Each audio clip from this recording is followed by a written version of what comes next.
Bonjour, voici un reportage de Paul Schurch pour les chroniques de Brouillon de Culture. Nous parlerons de la fin de résidence artistique qui a eu lieu le 1er octobre 2016 au Secours populaire d'Aubagne. Le but de cette manifestation était de parler des difficultés que rencontre cette structure. Tout d'abord, son responsable va présenter la situation, puis les 4 artistes en résidence présenteront leur travail successivement. Bonjour monsieur, pouvez-vous me présenter le Secours populaire ainsi que la situation actuelle ? Le Secours populaire, dont la devise est tout ce qui est humain est nôtre. À Aubagne, nous recevons donc les gens en grande précarité ou les gens nécessiteux. Donc une première aide morale et puis ensuite une aide alimentaire ou une aide financière suivant les besoins. Nous faisons aussi des cours d'alphabétisation pour aider les gens à pouvoir se débrouiller seuls dans la vie. Et puis nous avons aussi un vestiaire, c'est-à-dire que nous avons une grosse partie de notre activité qui concerne le tri des vêtements ou des objets que nous apportent.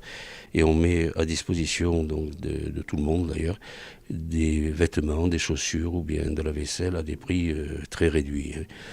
Par exemple, des chemises qui sont pratiquement neuves sont vendues entre 50 centimes et 2 euros, suivant l'état, suivant la qualité.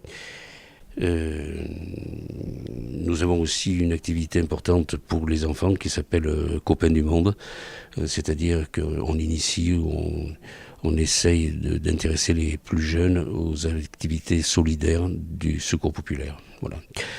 Alors la situation actuelle du Secours populaire, la mairie voulait déplacer le Secours populaire et les Restos du Cœur vers les anciens locaux, c'est-à-dire ce qu'on appelle les locaux de Cancellieri. On a eu des visites de M. Raffin et de M. Bonino, qui sont les responsables techniques de la mairie, c'est-à-dire le directeur général des services et le directeur général technique, qui ont admis que c'était impossible qu'on retourne vers nos anciens locaux, vu l'état d'insalubrité de ces locaux.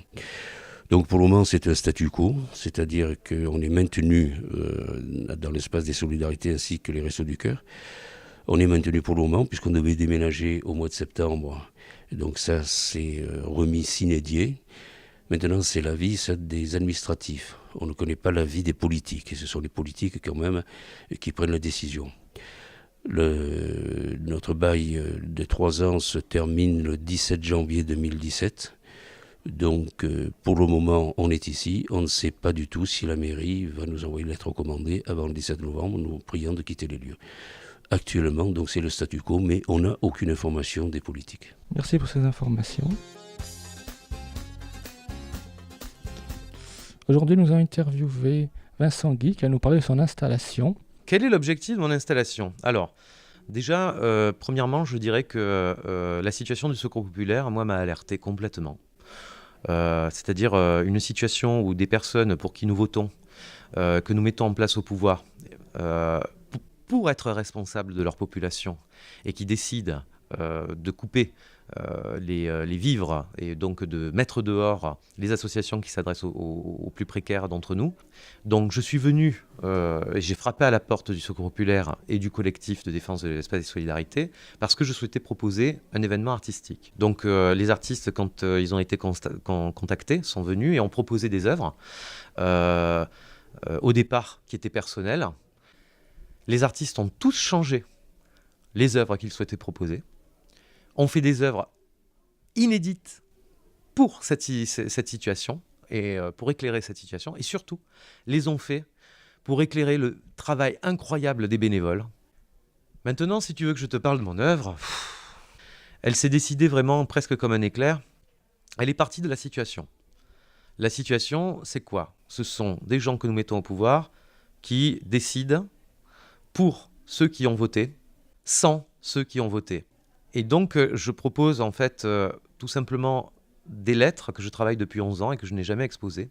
Ces lettres, soit je les trouve dans la nature, soit ce sont des lettres créées de toutes pièces sur des supports que je laisse pourrir en fer, avec des matières comme ça, comprimées sous la pluie. Je les laisse pourrir pendant 1 an, 2 ans.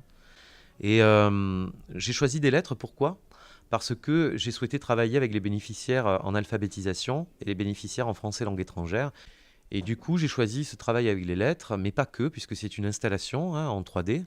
Il y a des triangles au sol, notamment un triangle de classeur noir avec un crâne intégré au milieu.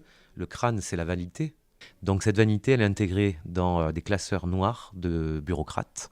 Et devant, il y a un tas de papier qui est, comment dirais-je, froissé, qui est pareil en pyramide, toujours le symbole de la pyramide.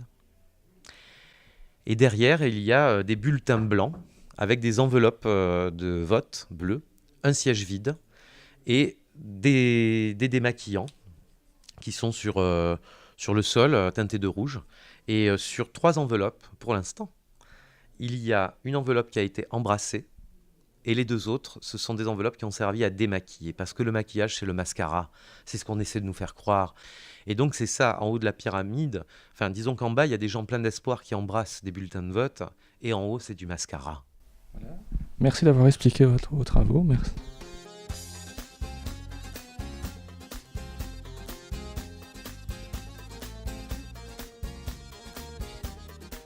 Bonjour Rodia, pourriez-vous présenter votre installation ?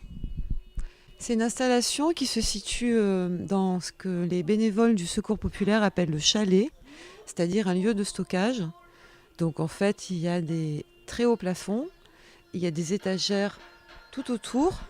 Et donc moi, j'ai installé mes hauts perchés, qui sont des sculptures textiles qui tournent sur elles-mêmes, qui tournent les unes par rapport aux autres, avec des images, avec des mots. J'ai installé tout ça donc dans ce lieu de stockage. Quelle est la symbolique de cette œuvre ? J'ai voulu créer une ambiance de forêt primaire où chaque élément amovible pourrait se conjuguer avec d'autres éléments. Et en fait, chacun des éléments, c'est-à-dire des morceaux de tableaux qui sont accrochés sur des roues de vélo qui tournent, sont comme les feuilles d'un arbre. Et en fait, sont comme des arbres suspendus dans le plafond du chalet. Merci.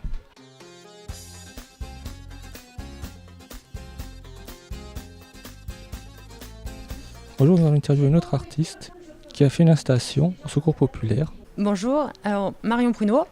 J'ai installé un travail qui s'appelle « Ça va être dur mais on s'accroche ». Donc il s'agit de petits personnages qui sont suspendus et qui se tiennent les uns aux autres avec une question d'aide, d'entraide, de solidarité et de confiance. Ensuite, pour pas dédramatiser le message, ils ont tous des postures un petit peu acrobatiques et ils sont tous très colorés. Et ensuite, il y en a 3 qui sont dans des cadres ou hors cadre pour dire qu'on est bien dans un cadre, mais que de temps en temps, il faut écarter et pousser les murs du cadre pour continuer d'avancer. Merci.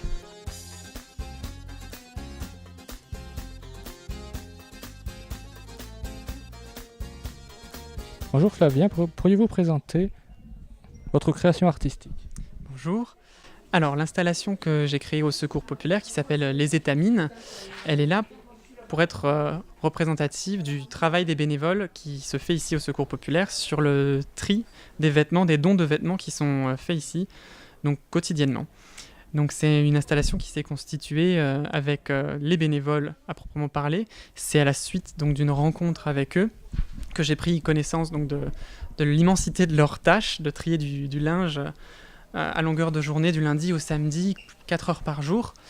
Et j'ai voulu vraiment mettre en valeur leur implication et leur engagement au sein du Secours populaire dans la pièce que j'ai produite. Donc tous les lundis du mois de septembre, je suis venu avec les bénévoles trier le linge. Et à partir du linge qui a été trié, j'ai constitué l'ensemble de l'installation, donc qui va retracer tout le parcours des dons des personnes qui viennent au Secours populaire dans le sein de la structure et jusqu'à la sortie. Donc pour décrire l'installation, donc elle va commencer dans la salle de tri, là où les dons arrivent, par un caddie dans lequel on a le linge non trié qui est en vrac et qui en ressort, qui déborde sur une table. Et ce linge est progressivement torsadé et constitue un cordage entortillé par un fil très fin et cassant, dans lequel on va retrouver sur le long de la table des paires de gants qui vont symboliser les mains de ces bénévoles qui sont au travail du tri tous les jours. Et en face de ces paires de gants, au sol, on retrouve leurs chaussures que je leur ai empruntées, qui sont entourées de vêtements qui ne sont plus propres à être donnés, parce qu'ils sont trop usés, troués, et donc qui vient les recouvrir, qui vient envahir leur espace, et qui vient montrer aussi l'immensité de la quantité de déchets qui est malheureusement apportée au secours populaire. C'est plus de 60% des dons qui finit en déchetterie, malheureusement. Et donc ça a été aussi une volonté d'illustrer ce phénomène et que les visiteurs du secours populaire se rendent compte de ce qui s'y produit et donc de l'ampleur de la tâche. Par la suite, le cordage quitte cette salle de tri et vient prendre possession de l'espace du magasin. Donc elle est suspendue au luminaire et elle va traverser la salle, s'enrouler autour du pilier porteur de la salle principale du magasin, pour tout de même illustrer que ce lien, ce cordage, ce lien social que font les bénévoles du secours populaire a vocation à être ancré dans ce lieu et qu'il ne faut pas justement les en sortir, ce qui est l'objet de la manifestation d'aujourd'hui, d'apporter du soutien pour qu'ils ne soient pas expropriés de cet endroit. Et le cordage continue sa route jusqu'à la banque qui se situe près de la sortie, là où les bénéficiaires qui viennent récupérer donc les dons de textiles gratuitement ou pour un petit prix repartent avec des vêtements propres et dignes d'être portés pour pouvoir justement les aider au maximum. Donc c'est tout le circuit du don qui est retracé ici et qui est illustré par ce cordage qui est le lien social, le travail de lien social du secours populaire. Merci. C'est tout pour aujourd'hui. Le reportage était de Paul Schurch pour les Chroniques de Brouillon de Culture. On remercie notre partenaire, la web radio Fourmilière d'Aubagne. Nous remercions aussi les artistes qui ont participé à l'événement, Rodia Bagino, Marion Pruneau, Flavien Odorin et Vincent Guy. Nous n'oublions pas non plus Secours Populaire et son responsable qui nous ont très bien accueillis.